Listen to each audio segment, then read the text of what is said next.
নির্বাচন করে জনগণকে বেহুশ করে তুলেছিল, এখন তারা ভিন্ন সুরে কেউ কেউ কথা বলতে শুরু করেছেন। এ লক্ষণ ভালো নয়। তারা বুঝতে পেরেছেন তারা যে সমস্ত কর্মকাণ্ড বাংলাদেশে পরিচালনা করছেন, বাংলাদেশের জনগণ তাদেরকে আগামী নির্বাচনে লাল কার্ড দেখানোর জন্য প্রস্তুত হয়ে গিয়েছে।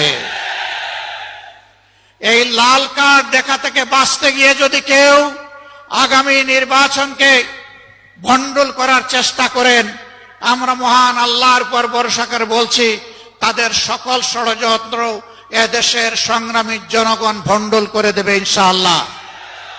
কেউ যদি আবার চিন্তা করেন জনগণের সমর্থন পাব না, তাহলে বাঁকা পথে প্রশাসনিক কুর মাধ্যমে আমরা নির্বাচনের ক্রেডিট হাইজ্যাক করব, তাদেরকে বলবো বন্ধু, সেই সূর্য ডুবে গেছে, এই সূর্য আর বাংলাদেশে উঠবে না। RICL TMX, যুগের পর যুগ স্থাপনা থাকে মজবুত।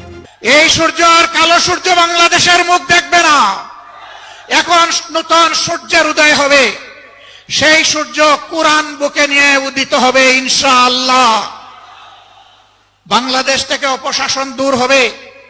মোটে মাঝি, শ্রমিক, ছাত্র জনতা, এই বাংলাদেশ হবে তাদের বাংলাদেশ। লুটে তাদের হাত থেকে উদ্ধার করে বাংলাদেশ তুলে দেওয়া হবে দেশপ্রেমিক জনগণের হাতে ইনশাআল্লাহ।